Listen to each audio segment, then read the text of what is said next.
Welcome to our live video series. This one is going to be fun because the car nerd in me is fascinated by what they did to a regular Kona to turn it into the Kona N. 276 horsepower, 289 foot-pounds of torque. This is not your regular Kona, and I love it. I absolutely love it. And speaking of love, today is Valentine's Day.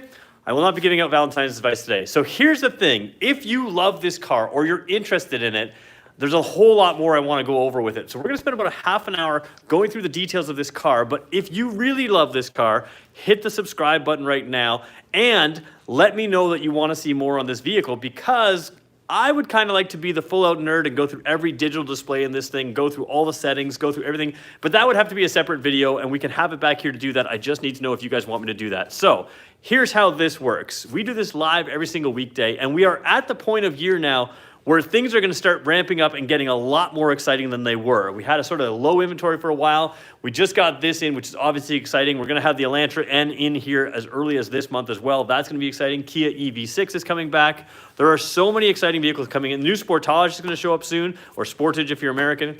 And all of these cars are coming in along with a whole bunch of other stuff. Tomorrow we have the Forte 5 GT, which is an exciting car that's been redesigned as well. Lots of stuff coming up, and basically, I just want to earn your subscription, earn your likes, and tell you all about that. So if you want to get right to the content, skip about a minute and a half ahead to the 3-minute mark, and we'll let you just go to the content of this car. In the meantime, we're going to talk news and notes, and I'll also show you how to join us live if you want to stick around and see how to do that. And we'll have to go quick today because we got a lot to cover. All right, this is what we're going to get to in a second. First of all, if you want to join us live, go to our YouTube page, refresh the page at exactly 2 o'clock Eastern time, which is what we're doing right now, and you'll see that our main video is replaced by the live video stream right there, which we just clicked into. We're gonna watch a all brand, because apparently when you're 42 years old, you get all brand commercials at work. So we're gonna skip that in a second. Oh, we can't even skip it. So we have to watch it. So anyways, if you're in the market for a Kia or Hyundai vehicle in Ontario, reach out to me. There'll be a link in the description, and that'll be how you can reach out to us, and we will treat you like our home dealer. We have lots of people buying these cars, especially these types of cars where we have to kind of know the stuff a little bit better. Lots of people buying from us from all over Ontario. We'll ship it to you anywhere in Ontario for no charge. And yeah, so Brantford Kia, Brantford Hyundai, Owen Sound Hyundai, those are the 3 dealers that support this channel. Do me a favor, support them as well. All right, we've got some new stuff going on here, so we got that. All right, do me a favor, guys, we're a little low on likes, so if you're regular with us, hit the like button. If you're not, that's okay, I'll try to earn it. And going on really quick, I'm going to do a video this afternoon on how you might be able to get a Kia quicker through us than you would through another dealer. So look for that video today. We're going to probably do the same thing with Hyundai in a week or two. We'll talk about that later. Totally the other video. All right, 3-minute mark. Oh boy, we're rushing through today. Okay, do me a favor, bear with me as I grab the key because I forgot to grab that earlier. There's your sneak peek of the interior.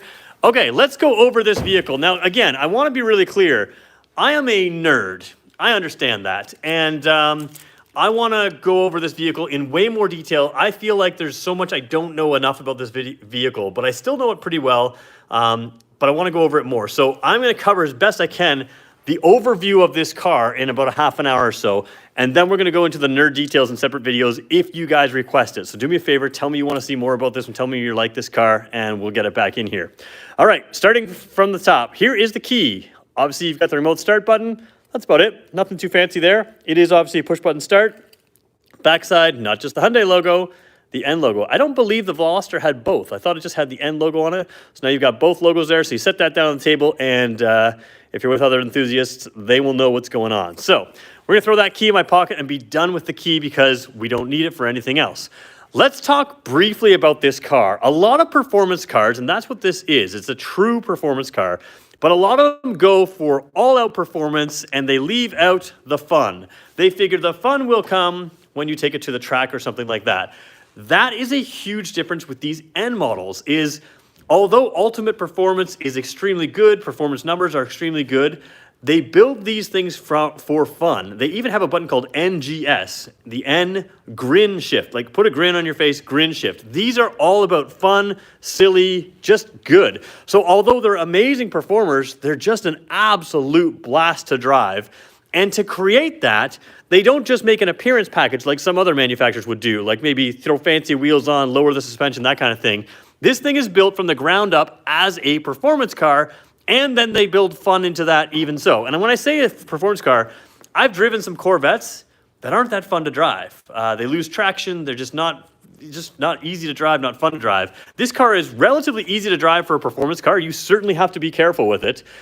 But it's fairly easy to drive as a performance car, and it is an absolute blast. And they create that by doing things like taking the frame of this car, the regular Kona, and strengthen it in a number of different ways. So it's not just bolt-on parts, it's from the ground up, the frame included, strengthening, refining, doing all kinds of stuff. And they refined all kinds of things. One of the things that, this is sort of my nerd information that I get to look at, we showed you this earlier.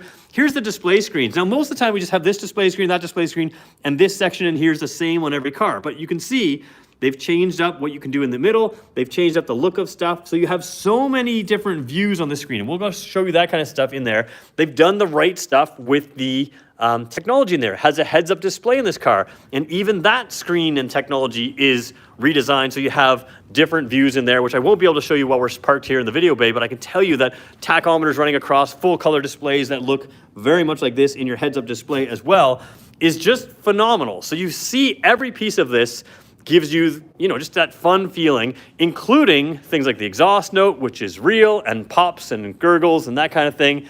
And then it rides fairly well. The one thing that I can criticize the Kona changes that just a little bit for me. It is absolutely focused and not a great everyday car for some people when you have it in the full out performance settings. However, the flick of a switch can flip it from full out performance settings to the eco mode, for instance. And why would you want to drive this car in eco mode? Well, to be blunt, because in eco mode, this car is not boring. It feels similar to my Santa Cruz. My Santa Cruz has 281 horsepower. This one has 270 some odd. Santa Cruz is bigger, and this has 289 foot-pounds of torque. Santa Cruz has 311. So eco mode for this car, from a power standpoint, feels exactly like a strong vehicle like the Santa Cruz.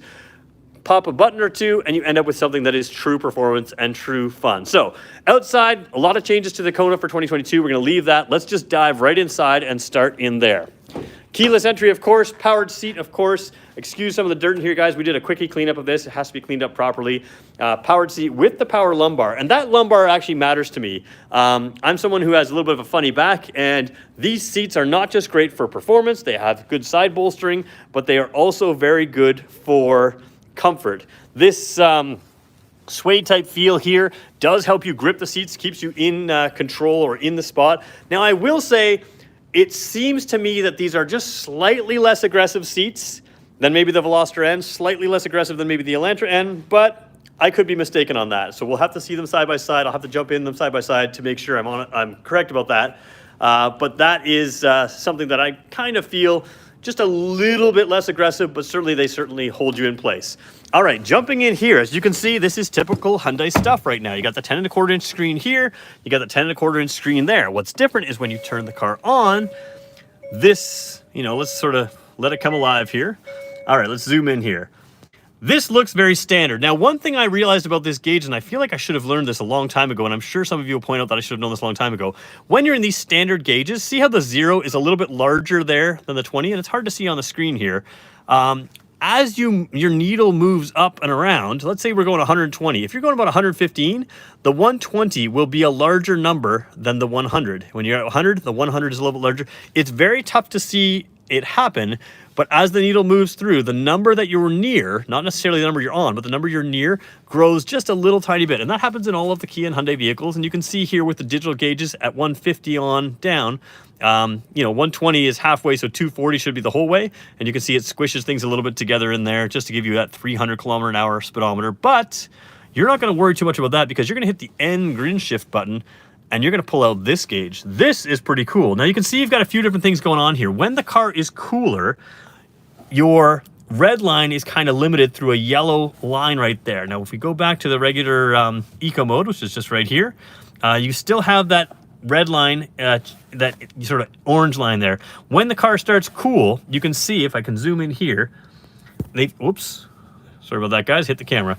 You can see these gray dots up in there. Those will also fill in with the orange as well. So when the car is cold, it will warn you, hey, we're going to lower the red line to around 5,000 RPM instead of 7,000-ish RPM, and it'll allow you. And even in the eco mode, you'll see that, which is, again, just extra little things. Oh, my friend Michelle, you're saying eco mode is boring. You are so wrong in this car. Eco mode is my Santa Cruz in a normal or sport mode. this car is great in eco mode because it is a normal sounding car, normal feeling car, but very good performance. But again, when you switch through drive modes, there's lots of things to do with your drive modes. And let's just show some of those drive modes here. So again, we're going to go a little nerdy here and we're going to skip out some stuff that we should normally have. So eco, let's just go through the right order. Eco, normal, and sport is your typical modes. But instead of having a terrain mode, you have a traction mode you can see there. So we're going to go over to the traction mode. Now I have a snow mode, a deep snow mode, at least I'm assuming that's what D snow stands for, and then a mud and a sand mode. Now this is not something you're going to go through mud and sand, but they're trying to pretend like this is a all-wheel drive car. It's not. And pretend like it is a true SUV, and it's not. This is a car that should not be going through a whole lot of sand or a whole lot of mud. But if you get camping and you're in a little bit of mud, you have a mode for that. And we all saw when I took the PHEV Sorento out in the snow that snow mode sometimes got me stuck. And now there's a deep snow mode to help you with the different types of snow that you may have to drive through. Again, pretty cool stuff. One thing I will say, get winter tires for this car.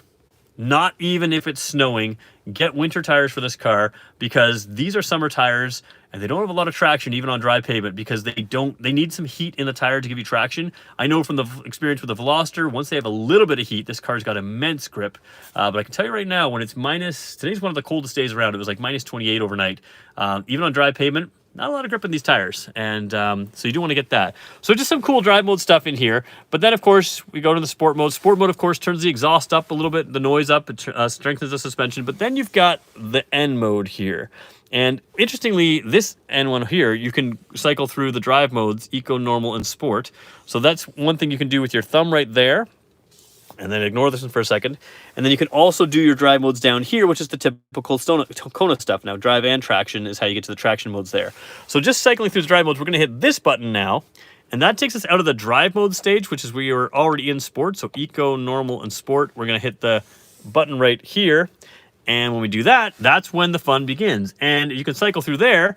You've got a drive mode, a custom 1 setting, an N mode, right? So you can cycle through some custom modes there and really customize some things up. There's your turbo PSI, there's your torque and Newton meters, which I'm pretty sure we could change to foot-pounds. Engine temperatures in Celsius, we are in a Canadian car.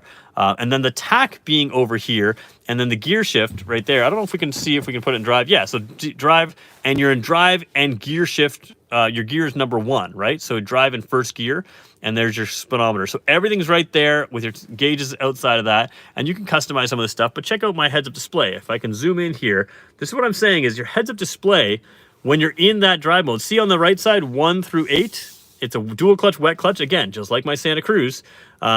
I can't really focus much better than I am, but it says 1 through 8, and it has the bottom one lit there. So you can, at a glance in your heads-up display, in your line of sight, see what gear you're in through the little dots. You can see if you've got gears to go up or down, D1, which is drive 1, kilometers an hour, and your tachometer, which is a color tachometer, all in your heads-up display, which is kind of amazing. It is both the digital gauge in the center and the heads-up display customize, and they do that. Somebody says, are the paddle shifters metal? No, they feel like plastic to me, although they are cool to the touch. So they're cool to touch, but they don't feel like metal to me. They feel like plastic, but they are certainly solid, and they are extra long, right? They're not the typical little Kia ones or Hyundai ones that we use for the smaller ones. They are the longer version of the ones like we saw in the Elantra the other day. But again, overall, they're starting to use these gauges in the way I would like them to use it by really customizing them up, and it works so well in this particular car. Coming over here, again, typical stuff. Oh, and while we're at it, while we're looking at the head-up display, let's zoom into that while we can get good focus on it. Let's switch the drive mode back to eco mode, and what do we get? Your heads-up display. Oh, no, it doesn't change back. Oh, because I'm in sport mode still. So hold on, let's just go back to the eco mode. Now we go back to eco mode, and there's your standard display. So when you see your standard display, that's what you normally see in a regular Hyundai or Kia vehicle in your heads-up display. It's not until you switch to the sport mode that it changes. And again, sport mode through there also brings up the sport mode gauges through the heads-up display. So just smart stuff in there. And while we're at it, let's just zoom down here, take a look at, we cycle through the menus items here. So again, oil temperature, engine temperature, you can cycle through that. We can go down to turbo and torque. I'm sure we can customize torque to something else. I haven't done it yet, but I'm sure we can. Lap times over there, and your G-force meter. So again, tells you where your G-forces are, and it's pretty cool. Someone said needs a 6-speed, then buy the Veloster. The Veloster has a 6-speed manual. I'm on the record saying that I actually prefer the automatic, which I've never said in my life, except for these N cars. The fun, the popping, the gears, they're quicker. It's an excellent automatic transmission. There's a reason that Porsche sells almost exclusively automatics now. They're faster, they're better in performance. So while the if you're just buying this for pure fun, manual transmission obviously is the way, absolutely is the way to go, and you can only get that in the Veloster, maybe the Elantra. I think maybe the Elantra, but not the Kona. But you can have a ton of fun with this automatic, and it's very quick.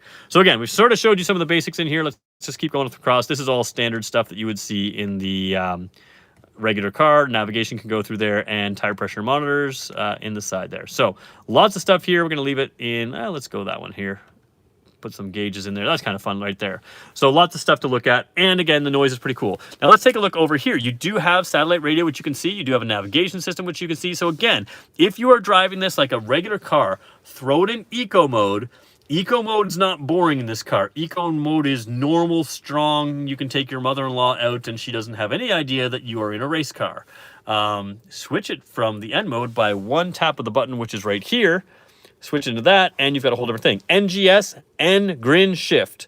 Tap that, you get 20 seconds of pure performance. It keeps the revs right up. It's like the ultimate sport package. And it's pretty fun. Porsche Cayman R that we had did the same sort of thing, so it's pretty cool stuff.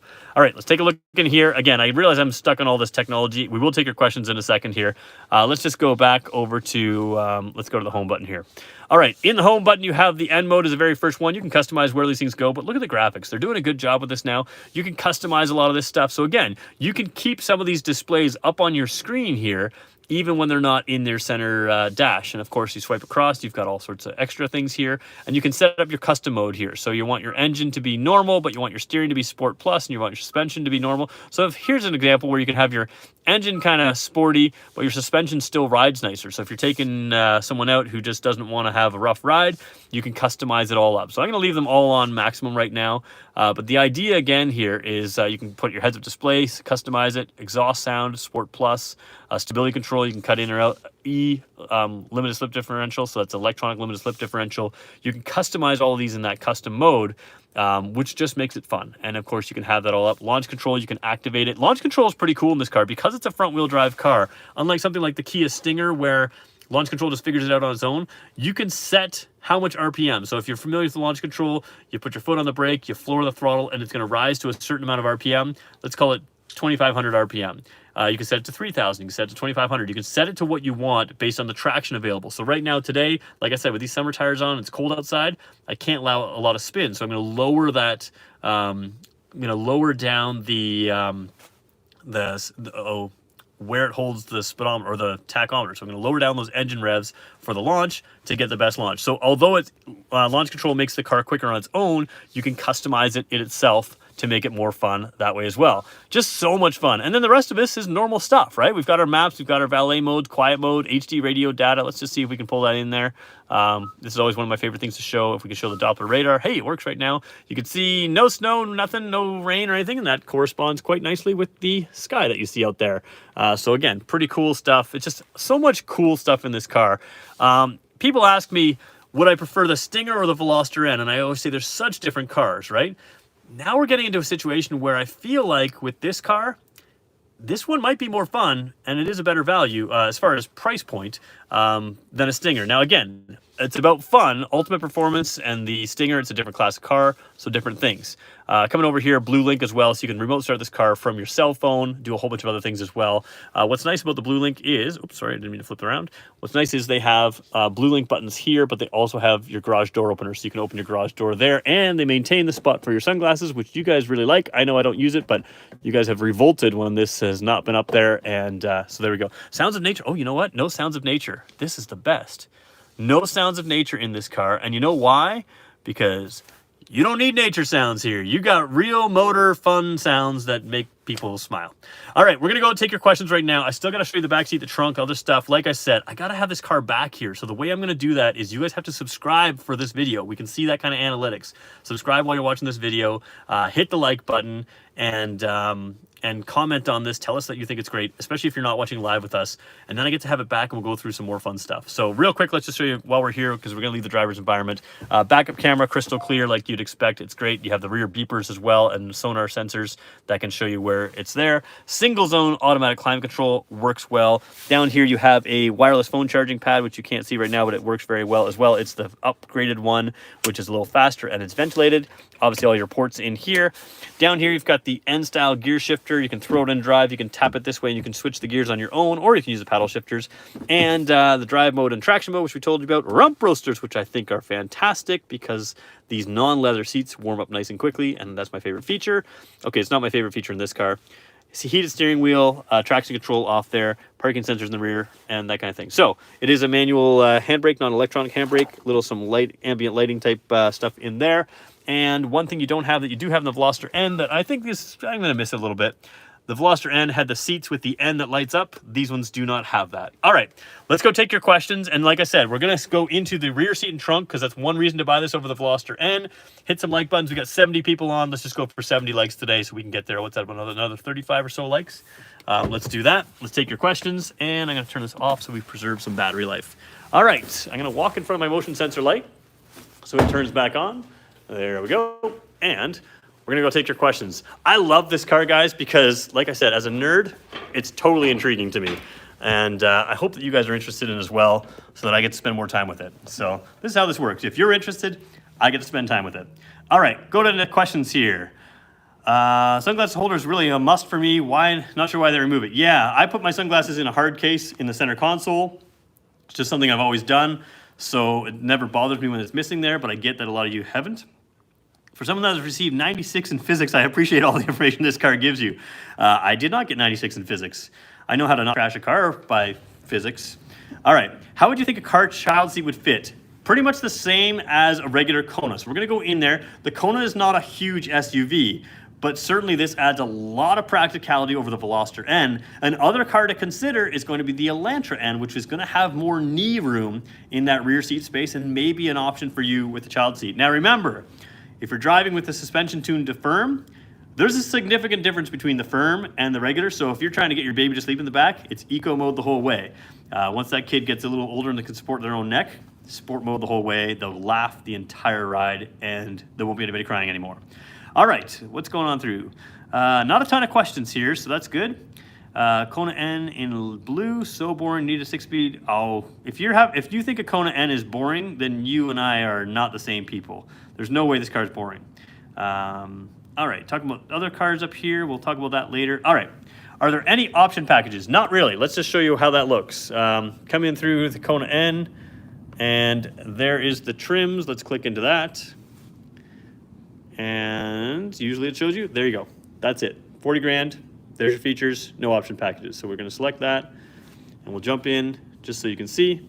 Usually here it would give you all the option packages. And what do we have? Choose your color. Sonic blue would be a cool color. I'd like to see that color. And that's about it, right? So not a whole lot going on with this car. It kind of comes as is. And I think I'm okay with that. So keep in mind, the fact that any manufacturer builds this car, this is not a high volume car. So it's very difficult to start adding option packages and make inventory with limited what they are, especially with today's market. So the fact that they just built this car and made it as is, I think they did a great job with it. Can we get exhaust sounds? Do that in another video, but I will pull it out at the end of the video, so stick around. Okay, jumping in the back seat here. I can't do exhaust sounds inside here because we are inside the building.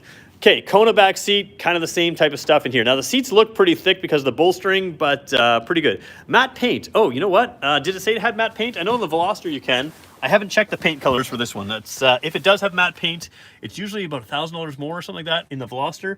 And if it has it here, it's pretty cool looking color. Okay, so back here, this is a small crossover. Headroom is fine. Legroom is tight. Again, this seat does appear to be a hair thicker than the regular Veloster seat, or sorry, regular Kona seat. And that is going to take a little bit of legroom. Now, is it uncomfortable back here? No. The Kona is a small crossover. It's fine back here. If you need a lot of rear seat space, the Elantra N is going to be the one for you. It's got the most leg space. It sits a little lower than this. This one from the driver's seat, you're a little more square, a little more comfortable maybe than the Veloster N is just for a seating position. But again, you do have the ability to, if you're gonna go camping with this car, fold these seats down and get a lot of space. Overall, rear seat comfort, I'm fine. You know, rear seat's tight, but I've got enough room. And again, I'm a 6-footer sitting behind a 6-footer. You can't do that in many performance cars. My legs on the seat there, that's what you wanna see. My headroom is fine. So overall comfort, I can sit back here for a long, long time. The seat is not too close, but it's not a long ways away, right? I could sit here, be comfortable. I could drive here for several hours. So seats, comfort is fine. It's just if you want 5 inches of space in front of your knees and you're 6 feet tall, you're not gonna have that. So I see some questions coming in, guys. Don't worry, I will go back to your questions again a little bit later in this video. So feel free to continue to ask them. Popping open the trunk, a lot going on here. No, not a lot going on here. Kona N on the mat, so they are customized mats in case you're wondering. Underneath the floor, not a lot of space. There is a little cargo net there, and you're gonna wanna use that to pin down your luggage when you're driving athletically. Tire mobility kit, you know what that means. That means no spare tire, and that makes sense for this performance car. It's about limiting weight and everything else to get all the handling good. Even with that tire mobility kit in there, how does the Kona N fit for trunk space? Pretty much the same as the Kona. Now, normally in the Kona N, you can drop that floor just a little, or regular Kona, you can drop the floor a little bit. Teddy Bear is my trunk measurement tool, and you can see he's gonna have to squish his belly just a little bit for this cover to come down. But again, you could pull that cover out, you could fold the seats down, you could go camping with this car and have all kinds of space. It really is a larger version of the Veloster. It's the whole principle hasn't changed a whole lot. The Veloster is a hatchback as well, but this one is a proper 4-door instead of like the Veloster, a 3-door. And yeah, just a little bit larger if the Veloster is too small, too focused.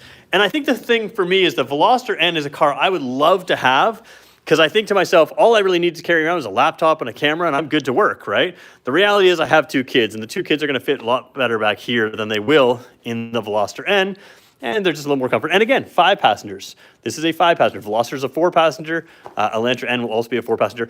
The Elantra N, I would not wait for if you want something that folds the seats down. Last I checked, there is a bracing bar in the Elantra N, at least the one I've seen in the United States.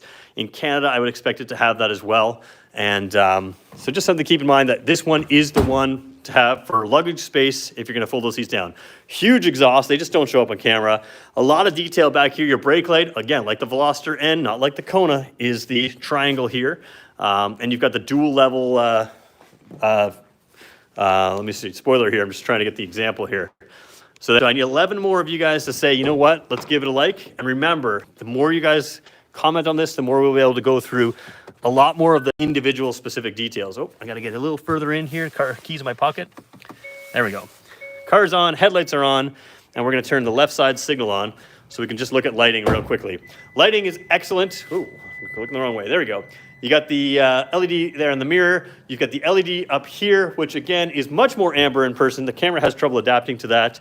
LED lighting down here as well. Let's take a look at that. Real sharp cutoff, really bright. So overall, this is what you're gonna see, that white light. When you signal, it goes amber.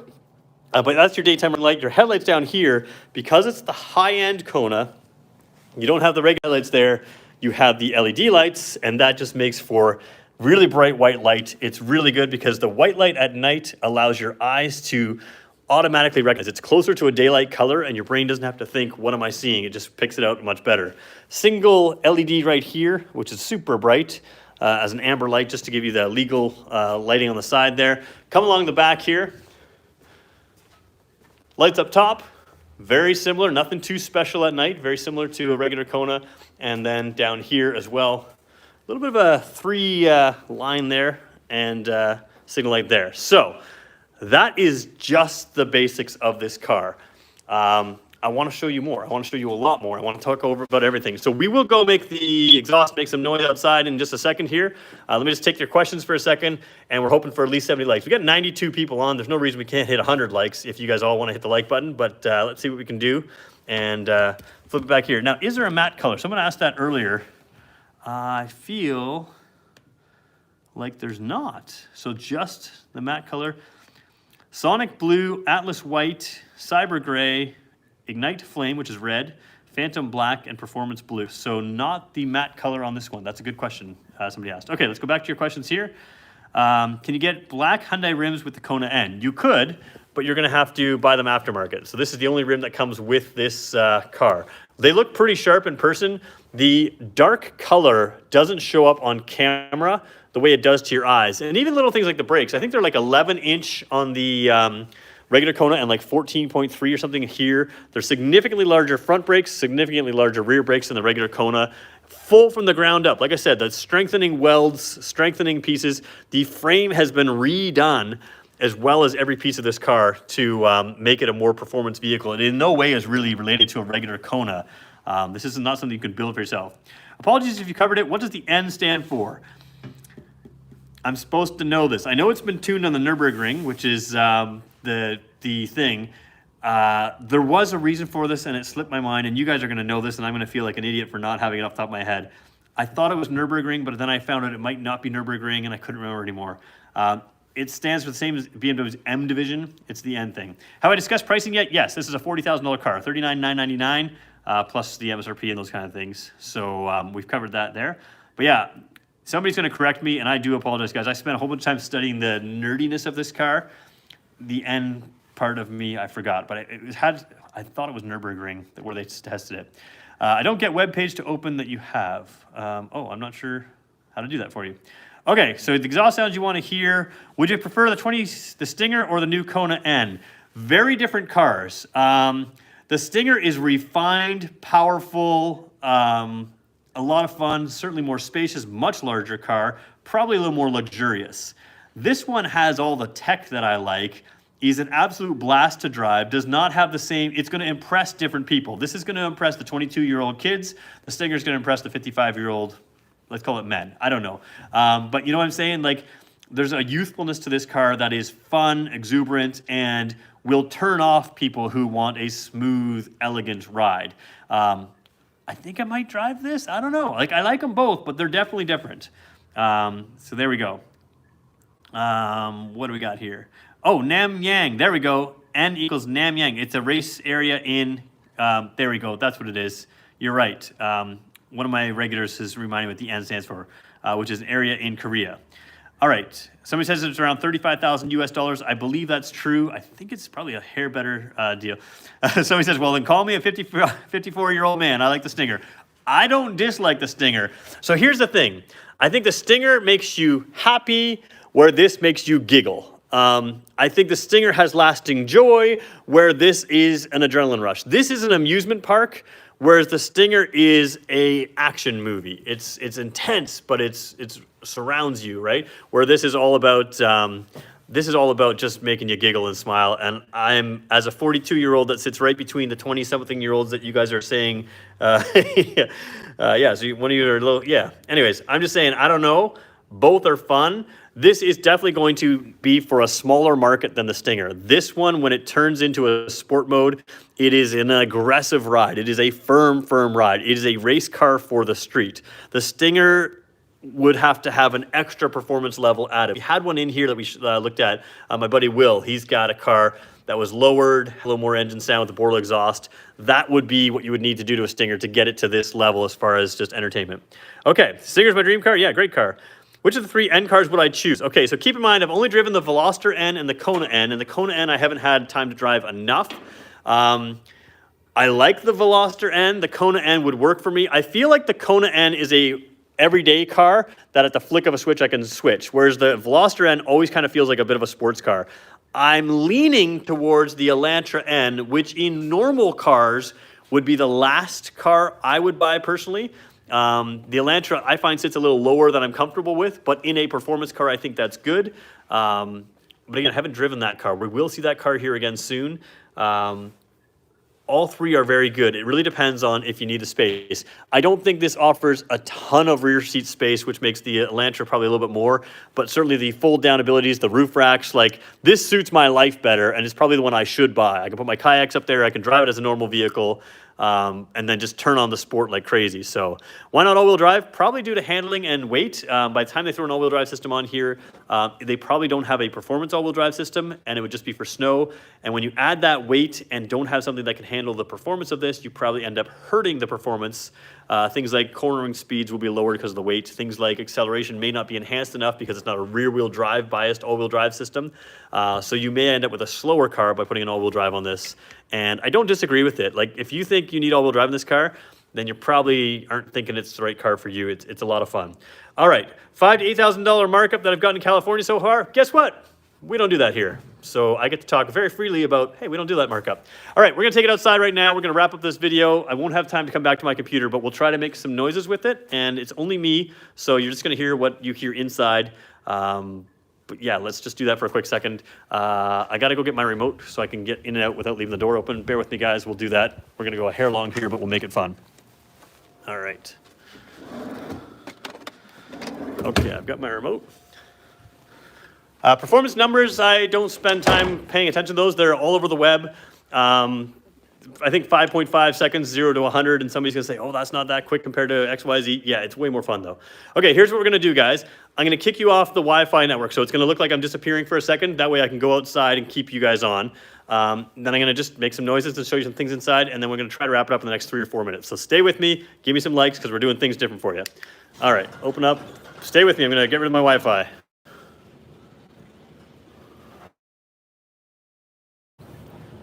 Hopefully you're all back. Let's go outside here. Okay.